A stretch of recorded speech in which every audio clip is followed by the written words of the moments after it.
tofu zivuyemo zingana n'ikiro n'irobo. Murumva ko rero rwose ni ibintu bitangaje kuba tofu ubwazo zakubye kabiri uburemere bw'isoya twakoresheje, kuko twakoresheje soya inusu. Nk'uko byagiye byifuzwa na benshi, uyu munsi tugiye gukora tofu.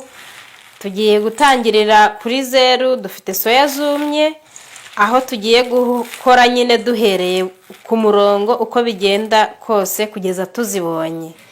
Izi soya rero ni inusu, tugiye kuyitumbikamo amazi ariko tubanje kuyironga. Ubu ni bwa buryo bwo kuryamo soya, cyane ko by'umwihariko kuri tofu ho batugaragariza ko iyo uriye tofu uba ubonye soya mu mwimerere wayo, ndetse biyigize ari byinshi ukaba ubibonye mu kantu gatoya ka tofu uriye, mu gihe wari kugakura mu biyiko byinshi wari kurira rimwe. Turazikura muri aya mazi mabi kuko nyine nibwo zari zikiyajyamo. Namwe murabizi ko ibinyamisogwe akenshi hari igihe biba bifite umukungugu mwinshi.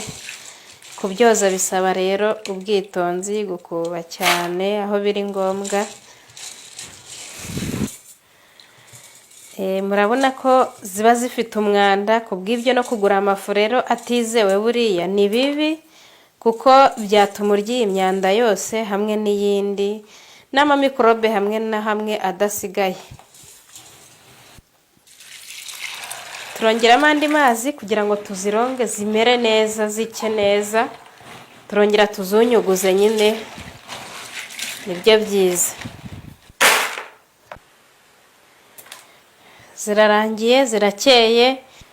Izi soya tumaze kuronga rero tugiye kuzitumbika amasaha hagati y'8 na 12. Nizi mu mazi menshi ubona ko azirengeye cyane. Nyuma ya masaha agera kuri 12, dore uko soya zimeze, zazanyemo akantu k'agafuro, zabyimbye, zabaye nyinshi. Turazikura muri aya mazi zatumbamiyemo, turazisya, turashyiramo amazi. Mbibutsa ko igihe udafite blender wazijyana ku cyuma gisya isombe, nabo barazisya neza.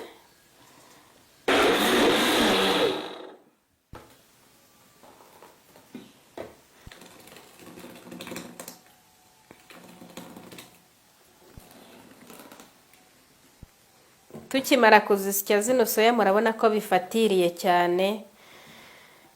Tugiye kukamura rero, ariko kugira ngo birushaho kutworohera turongeramo andi mazi makeya, andi turajya tuyashyiramo nyine murebe uko tugiye kuzikora tugakamura neza.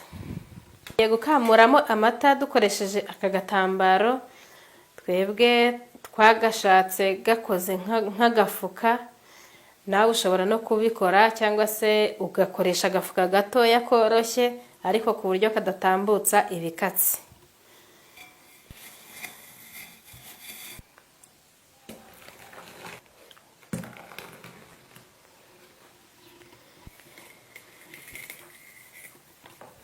Tugiye gukamura, wakoresha agafuka nako kabikora.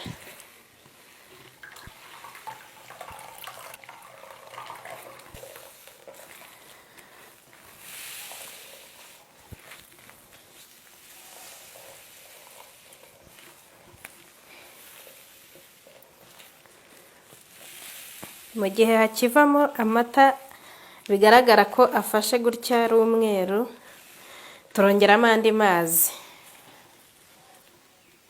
Kubera ko twabikamuriye mu gafuka ntabwo ari ngombwa kubikuramo, niyo mpamvu dusukiyemo amazi mo imbere. Tukaba tugiye kubanza kuvanga, bikamera nk'ababyenga nyine, bikongera bikihuza neza n'aya mazi mashyashya dushyizemo, kugira ngo amata arimo ashobore kuvamo nk'uko tubyifuza.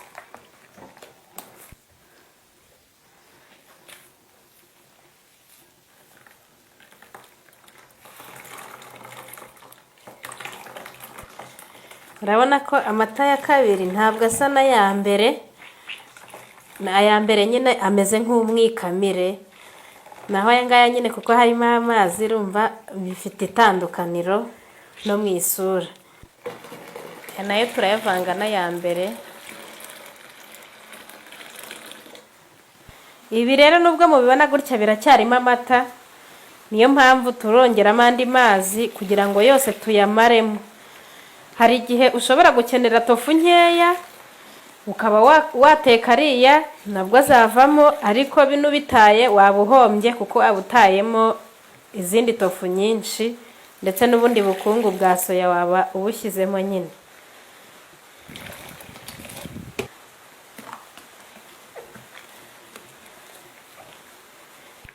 Aya mata ya gatatu murabona ko atandukanye n'aya mbere n'aya kabiri. Ubwo rero turabikora kugeza ubwo turabona ko noneho ashizemo. Aya ni ya mazi ya gatatu dukuyemo.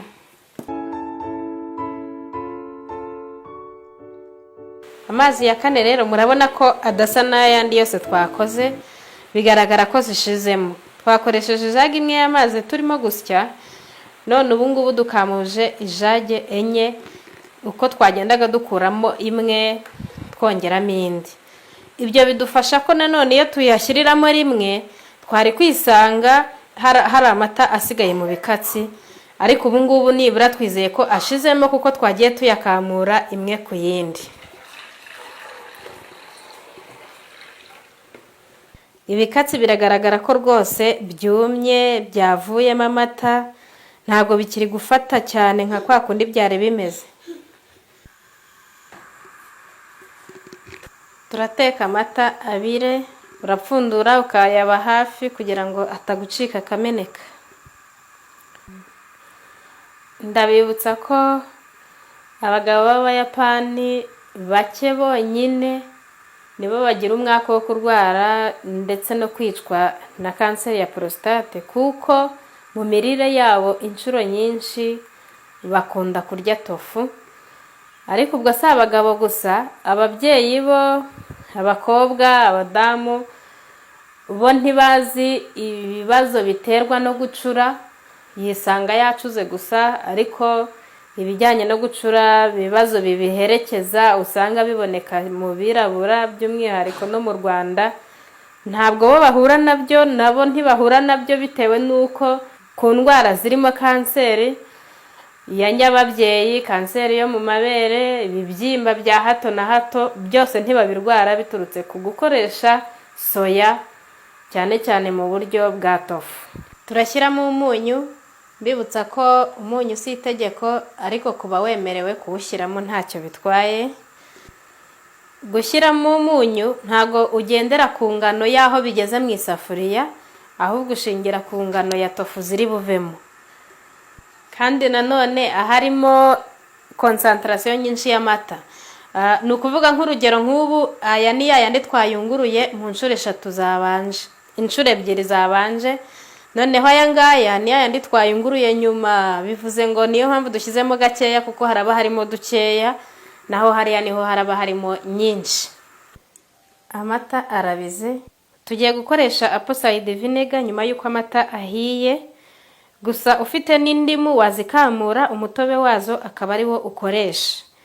Mu gukoresha apple cider vinegar amabwiriza tubwira ko tubanza kuyicugusa, turabanza tuyipime muri kano karahuri, ariko turongera dupime inshuro 2 z'amazi, ni ukuvuga ngo ni amazi angana naho iyi apple cider vinegar igeze, noneho tuyasukemo dufungure iyi apple cider. Ntabwo ibyo bikorwa kuri apple cider vinegar gusa, ahubwo bikorwa no ku ndimu. Turasukamo apple cider, kandi nanone mbibutsa ko urarindira ukareba ko bicika. Hari igihe wabona bibaye bikeya ukongera ugakora iyindi ku ruhande nayo ukayifungura kwa kundi. Haba ku ndimu no kuri iyi vinegre ya pomme byose bikorwa kimwe.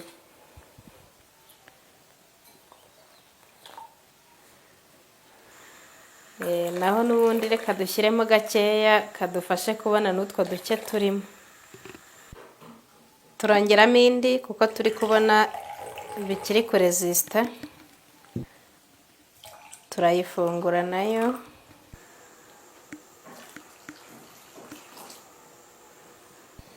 Amata yacitse, urabona ko rwose hari ibintu birimo byitandukanije n'amazi. Amazi arimo akeye ameze neza, nicyo twashakaga igihe ubungubu turi gushyiramo apple cider vinegar. Nicyo ngicyo twashakaga. Mbibutsa ko ibyiza ubonye indimu nizo wakoresha, kuko niho wakoresha nkeya, naho apple cider vinegar irahenda rwose. Tujya tubwizanya kuri inshuti zacu, kandi nanone ukoresha nyinshi. Tugiye gukamura, turifashisha aka kayunguruzo, turongeraho akandi gatambaro nako keza kabugenewe. Ufite agafuka rwose wagakoresha keza gatoya gatambutse amazi. Duhereye kuri ya safuriya nababwiraga benshi bajya bamena bibwira ngo zashizemo, utu nitwo twazivuyemo, ntabwo ari twinshi nyine, ni muri ya mazi ya nyuma.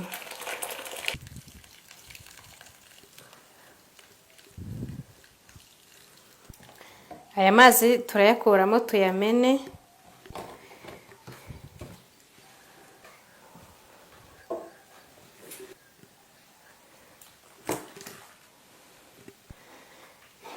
Tofu rero ziri kuba nyinshi, urabona ko ziratubuka rwose. Tugiye kuzikamura neza noneho, zirimo hano. Shyiraho akantu gatsindagira, amazi akavamo akajya hasi. Uduforomo dukora tofu tuba dutandukanye. Aka ngaka twebwe twakoresheje ni akayunguruzo gasanzwe, wanakabona no ku isoko nawe ukagakoresha. Kimwe nuko ushobora no kubona uzajya ukora tofu nyinshi, noneho bigatuma ukoresha agaforomo gasanzwe ko mu giti. Uzagahesha imyange myinshi cyane, aho amazi azajya anyura, ubundi ugakamura bitakugoye. Birabonetse ngiyi, kameze neza. Birashoboka ko amatsiko ya benshi ari ukwibaza ngo mbese mu nusu ya soya twakoresheje havuyemo tofu zingana gute. Reka tuzipime rwose tubabwire, tubamara amatsiko.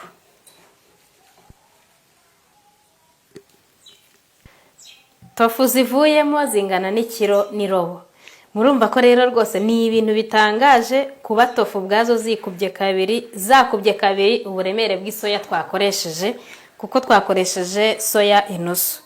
Imana ibarinde.